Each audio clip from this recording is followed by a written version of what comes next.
स्वार्थी यानी कि स्वयं का अर्थ। जो इंसान स्वयं का अर्थ जानना चाहता है, जो खुद को समझना चाहता है, क्या वो इंसान आपकी नज़र में गलत है? हम जब भी किसी को स्वार्थी कहते हैं तो इसका मतलब यही तो होता है कि वो आदमी स्वयं का अर्थ समझना चाहता है। तो फिर वो गलत कैसे हुआ? स्वार्थी शब्द दुनिया की नज़र में, समाज की नज़र में एक अलग ही नज़रिए से समझा जाता है। अक्सर अपने आसपास ऐसे बहुत से लोगों को देखते हैं जो स्वभाव से बहुत अच्छे प्रतीत होते हैं, यानी कि सब लोगों की मदद करते हैं, सबसे अच्छा व्यवहार रखते हैं। लेकिन इसके साथ हमने ये भी देखा होगा कि ऐसे लोग जो स्वभाव के अच्छे होते हैं, दूसरों की मदद करते हैं, वो दुखी भी ज़्यादा रहते हैं। और जो लोग स्वार्थी होते हैं वो फलते फूलते चले जाते हैं। तो ऐसे में परमात्मा की सत्ता पर उंगली उठाना निश्चित है। लेकिन अगर ये सत्य है तो हमें कौन सा मार्ग अपनाना चाहिए? क्या हम भी दूसरों के जैसा बन जाए? पता नहीं आप में से कितने लोग ये मानते हैं कि अच्छे लोग जीवन में बहुत दुखी रहते हैं, लेकिन इसके पीछे का सत्य क्या है? अगर हम इसके पीछे का सत्य नहीं जानेंगे, नहीं पहचानेंगे, तो कहीं ना कहीं हमारा अवचेतना मन भी बुराई की तरफ झुक जाएगा। इसलिए अपने मन में ऐसे विचार पनपने से पहले इस बात की पूरी सच्चाई, पूरा निष्कर्ष निकाल लें, ताकि भविष्य में आपको अपने अच्छे होने पर पछतावा न हो, दुख न हो। दोस्तों, आज की जो मैं बौद्ध कहानी सुनाने वाला हूँ उसमें आपको 5 ऐसे तरीके पता चलेंगे जिसके माध्यम से अगर आप कर्म करते हैं तो आप अच्छे कर्म भी कर पाएंगे और दुखी भी नहीं होंगे। दोस्तों, अगर आप इस चैनल पर पहली बार आए हो तो चैनल को सब्सक्राइब एंड वीडियो को लाइक कर दीजिए। तो चलिए कहानी को शुरू करते हैं। एक गांव में आनंद नाम का एक युवक रहता था। उसका भरा पूरा परिवार था। उसके 2 बच्चे थे, उसकी पत्नी थी, लेकिन उसके माता पिता इस दुनिया से चल बसे थे, इसलिए पूरे परिवार की जिम्मेदारी उसी के कंधों पर थी। बच्चे अपनी पढ़ाई करते थे और उसकी पत्नी अपने घर गृहस्थी के कामों के साथ साथ गाय, भैंस, बकरी इत्यादि का दूध बेचकर अपना घर चलाती थी। और आनंद पहाड़ों में पत्थर तोड़ने का काम करता था। बहुत ही मेहनत भरा काम था। पूरे दिन काम करता तो रात को थक हार कर वापस घर लौटता। लेकिन इतनी मेहनत करने के बाद भी अगर आनंद को गांव का कोई भी आदमी उसे मदद के लिए बुलाता तो आनंद कभी भी मना नहीं करता था। उसके जीवन का एक ही सिद्धांत था, अगर मैं दूसरों की मदद करूंगा तो परमात्मा मेरा साथ देंगे, परमात्मा मेरे साथ कुछ बुरा नहीं होने देंगे। आनंद अपने इसी सिद्धांत का पालन बहुत ही कड़ाई के साथ करता था। वह इस सिद्धांत पर इतना विश्वास करता था कि अगर कोई बाहर का आदमी उससे मदद मांग ले तो वो अपने घर का काम भी अधूरा छोड़कर उस आदमी की मदद करने के लिए पहुंच जाता था, जिसकी वजह से उसकी पत्नी बहुत परेशान रहती थी। वो अक्सर आनंद को समझाने की कोशिश करती थी कि सबसे पहले अपना काम करो, अपने परिवार के देखो, 2 बच्चे हैं हमारे और फिर भी तुम दूसरों के काम करने में लगे रहते हो। अरे पहले अपने घर को तो संभालो, अपना घर संभल नहीं रहा है, तुम दूसरों की मदद करने के लिए चले जाते हो। और जब ऐसी बातें आनंद के कानों में पड़ती थी तो इसके हृदय में कांटा चुभने लगता था और उन दोनों में लड़ाई झगड़ा शुरू हो जाता था। अक्सर उनके लड़ाई झगड़े का सबसे बड़ा यही कारण होता था। लेकिन न तो आनंद अपने आप को बदल पाया और न ही उसकी पत्नी उसको समझाना कभी बंद किया। इसी वजह से उसके घर में आए दिन कलेश होता रहता था। और जहाँ तक उस गाँव वालों की बात थी तो वो आनंद के स्वभाव को जानते थे और वो जानबूझकर जो काम आसानी से भी होता था, जो उसके सामर्थ्य में भी होता था, वो उस काम के लिए भी वो आनंद को बुलाते थे ताकि उन्हें कम मेहनत करनी पड़े। कहने का अर्थ यही है कि गांव वाले आनंद के इस शिष्टाचार का फायदा उठाते थे, लाभ उठाते थे और उसके पीछे उसका मजाक भी उड़ाते थे, उसे बेवकूफ़ कहते रहते थे। ऐसे ही अचानक एक दिन आनंद की पत्नी बहुत ज़्यादा बीमार पड़ गई। आनंद से जो कुछ भी सेवा हो सकती थी उसने वो सब अपनी पत्नी के लिए किया।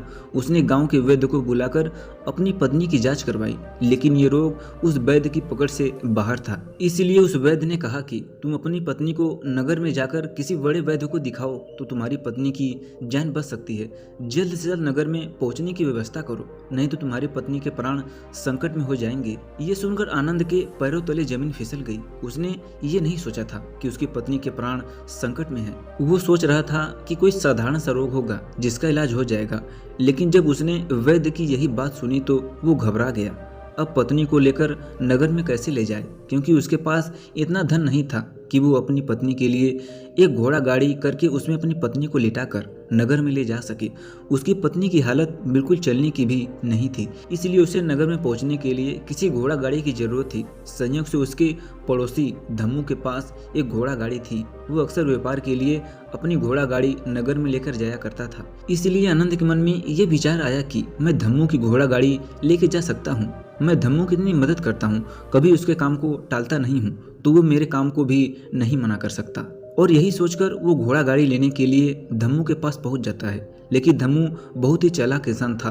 वो बिना किराए के अपनी घोड़ा गाड़ी अपने सगे संबंधियों के लिए भी नहीं लेके जाता था। तो आनंद की तो दूर की बात रही। जब आनंद ने उससे घोड़ा गाड़ी के बारे में पूछा तो उसने ये कहकर उसका ये काम टाल दिया कि मेरे घोड़े बहुत ज्यादा बीमार है, वो शायद बच भी मुश्किल से पाएंगे। 5 दिनों से वो कुछ भी नहीं खा रहे हैं, तो ऐसे में बेचारा घोड़ा गाड़ी लेकर कहाँ नगर तक पहुंच पाएगा। हाँ, अगर तुम कुछ धन की व्यवस्था कर सकते हो तो मैं अपने एक मित्र की घोड़ा गाड़ी तुम्हारे लिए मंगवा सकता हूँ।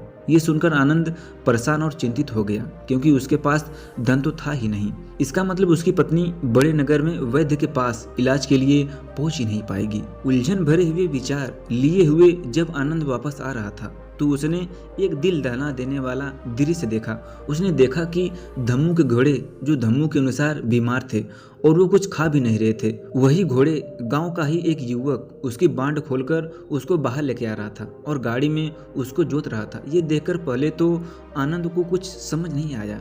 उसके बाद जब आनंद ने उस युवक से पूछा तो उसने बताया कि धम्मू ने ये गाड़ी घोड़ा उसे किराए पर दिया है। ये सुनकर आनंद का दिल टूट गया। उसने कभी सपनों में भी ऐसा नहीं सोचा था कि उसका सबसे अच्छा मित्र धम्मू उसके साथ ऐसा कर सकता है। हालांकि इस बात पर दुखी होने का वक्त नहीं था, इसलिए आनंद वहां से जल्दी लौट जाता है और गांव के ही एक सेठ के पास जाकर उधार धन लेकर धम्मू को देता है। तो धम्मू अपने मित्र की घोड़ा गाड़ी मंगवा देता है, जिसके बाद वो अपनी पत्नी को वैद्य के पास नगर में लेके जाता है। जब उसकी पत्नी का इलाज चल रहा था तो आनंद यही सोच रहा था कि एक दिन वो दिन था जब धम्मू की बेटी बीमार हो गई थी और धम्मू यहाँ पर नहीं था। तो मैंने पूरी रात वैद्य जी के पास उसके लिए बैठा था, उसकी देख रेख की थी, उसकी सेवा की थी। इतने दिनों तक धम्मू नहीं आया था, तब मैं ही उसके परिवार की देख रेख किया करता था।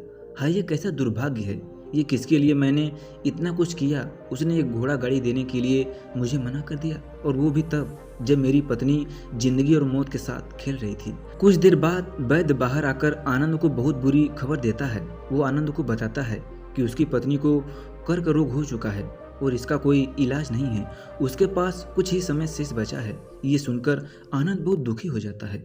वही जमीन पर बैठ जाता है। उसकी पूरी दुनिया उजड़ने वाली थी और कोई उसे रास्ता नजर नहीं आ रहा था। कुछ समय बाद उसकी पत्नी चल बसी और अब दोनों बच्चों की जिम्मेदारी उसके कंधों पर आ गई थी। लेकिन यहाँ पर आनंद के सारे सिद्धांत टूट चुके थे, उसके सारे भ्रम खत्म हो चुके थे। अब उसके दिमाग में एक ही बात थी कि अच्छा कर्म करने से परमात्मा साथ नहीं देता, बल्कि बुरे लोग फलते फूलते हैं, और इस बात का मैं सबसे बड़ा गवाह हूँ। ये विचार अक्सर उसके दिमाग में चलते रहते थे और इसी वजह से उसका मन धीरे धीरे संन्यस्त हो गया, देश दुनिया से दूर हट गया। और एक दिन ऐसा भी आया जब वो अपने बच्चों को अपने रिश्तेदार के पास छोड़कर इस देश दुनिया को त्याग कर एक सन्यासी बनने के लिए घर से निकल पड़ा। उसने गांव में किसी को नहीं बताया, किसी को नहीं पता था कि आनंद अचानक कहाँ गायब हो गया। सन्यासी की दीक्षा लेने के लिए वो एक बौद्ध भिक्षु के पास पहुंच जाता है। बौद्ध भिक्षु उस समय ध्यान में बैठे हुए थे। ध्यान से बाहर आने के बाद वो बड़े ध्यान से आनंद के चेहरे को देखते हैं और उसे सन्यासी बनने का कारण पूछते हैं। इस पर आनंद उन्हें अपना पूरा दुख सुनाता है और कहता है कि हे महात्मा, इस दुनिया से मुझे कुछ भी हासिल नहीं हुआ है। मेरा मन इस दुनिया से विरक्त हो चुका है। जब अपने दोस्त ने ही मेरा साथ नहीं दिया तो इस दुनिया में रहने का क्या मतलब, और इसी वजह से मैं सन्यासी बनना चाहता हूँ। ये सुनने के बाद बौद्ध भिक्षु ने उपदेश देना शुरू किया। उन्होंने कहा कि याद रखना बेटा, जीवन से विरक्त होकर सन्यासी बनना तुम्हें परम सुख तक तो कभी नहीं पहुंचा सकता, परम आनंद तक भी नहीं पहुंचा सकता। तुम दुनिया से अपने मन पर एक बोझ लेकर विरक्त हुए हो, तुम दुनिया से परमात्मा की खोज करने के लिए विरक्त नहीं हुए हो। इस भ्रम में कभी मत रहना कि तुम संसार से विरक्त हुए हो, क्योंकि संसार ने तुम्हें धोखा दिया है। तुम्हें ऐसा लगता है, इसलिए तुम परमात्मा पे कभी विश्वास नहीं कर पाओगे और न ही तुम उन पर कभी पूर्ण आस्था बना पाओगे। इसलिए सन्यासी होने का भी तुम पूरा लाभ कभी नहीं उठा पाओगे।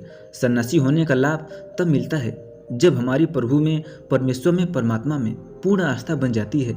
मैं तुमसे पूछता हूँ, क्या तुम्हारी आस्था परमात्मा में है? ये सुनकर आनंद कहता है कि हे महात्मा, मैं तो दुनिया को देख कर आया हूँ कि जो बुरा कर्म करता है वो फलता फूलता है और जो अच्छा काम करता है उसे कुछ भी नहीं देता, परमात्मा उसे दुख ही देता है। इसलिए मैं परमात्मा पर अपनी पूर्ण आस्था कैसे बना सकता हूँ। ये सुनकर उस बौद्ध भिक्षु ने कहा कि यही तो मैं तुम्हें समझाना चाहता हूँ कि तुम पूरी ऊर्जा अपनी सन्यासी जीवन में लगाओ और उसके बाद भी तुम्हें फल प्राप्त न हो तो तुम्हें कैसा लगेगा। इसलिए किसी की भी मदद करने के लिए मैं 5 सिद्धांत तुम्हें बताता हूँ। ये 5 सिद्धांत समझकर संसार में वापस लौट जाओ और संसार में एक ग्रस्त जीवन जियो। इसके बाद ही सन्यासी जीवन का उदय होता है, जब हम अपने ग्रस्त जीवन को पूर्ण रूप से समझ लेते हैं और अपनी जिम्मेदारियों का निर्वाह कर देते हैं। ये कहकर बौद्ध भिक्षु ने कहना शुरू किया कि जब भी तुम किसी की सहायता करते हो, किसी की मदद करते हो, तो उसमें सबसे पहली बात, सबसे पहला सिद्धांत जो ध्यान में रखना होता है वो होता है कि किसी की मदद करते वक्त,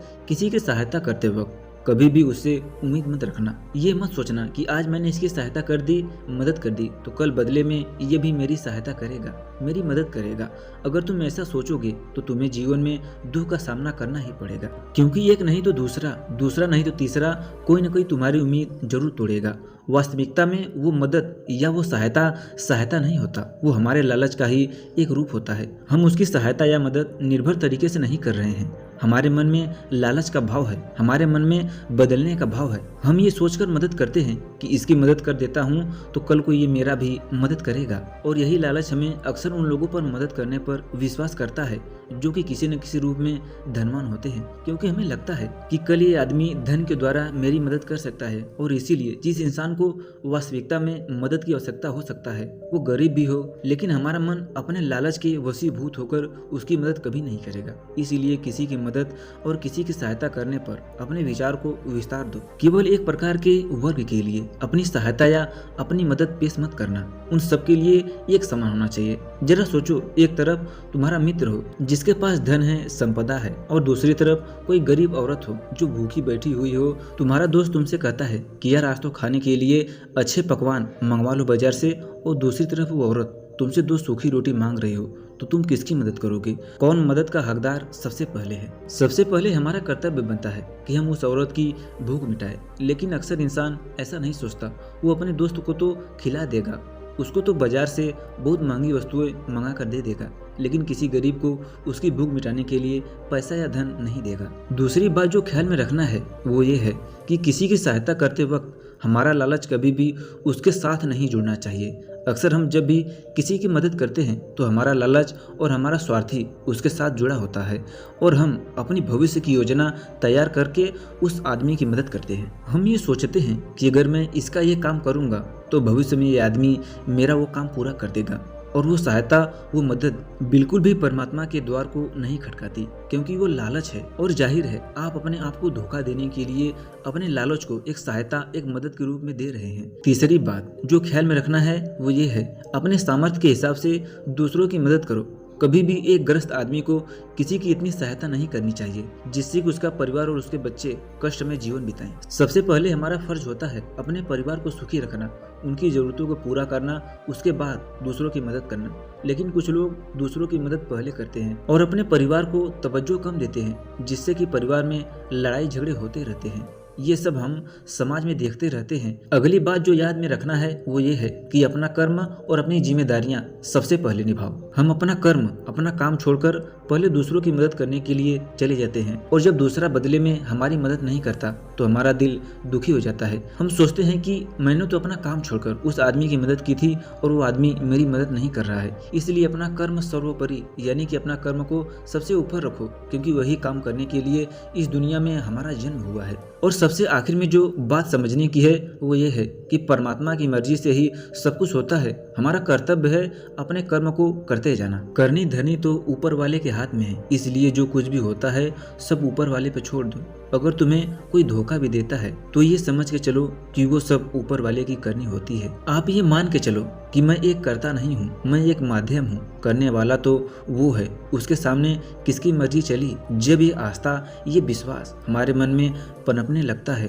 तो हमारी सारी शिकायतें दूर हो जाती है, क्योंकि इस दुनिया में जो कुछ भी होता है अच्छे के लिए होता है। जो भी हो रहा है अच्छे के लिए हो रहा है और जो भी होगा अच्छा ही होगा। चाहे हमारी बुद्धि आज वर्तमान में इस सिद्धांत को समझ न पाए, लेकिन जीवन में कभी न कभी किसी न किसी मोड़ पर आपको जरूर ये एहसास होगा कि जो हुआ था वो अच्छे के लिए हुआ था। इसलिए सारी शिकायतें दूर कर दो और बस अपना कर्म करते जाओ। अपने ग्रस्त जीवन को पूर्ण रूप से जी लो और उसके बाद ही सन्यासी जीवन की नींव होती है। इसके बाद बौद्ध भिक्षु ने आनंद को कहा कि वापस अपने गांव लौट जाओ, अपनी बेटियों को वापस लेकर आओ, उन्हें पालो पोसो, अपने बच्चों को वापस लेकर आओ, दूसरी शादी कर लो, लेकिन बच्चों का पालन पोषण अच्छे तरीके से करो। ये सुनकर आनंद अपने बच्चों के साथ अपने गांव वापस लौट आता है।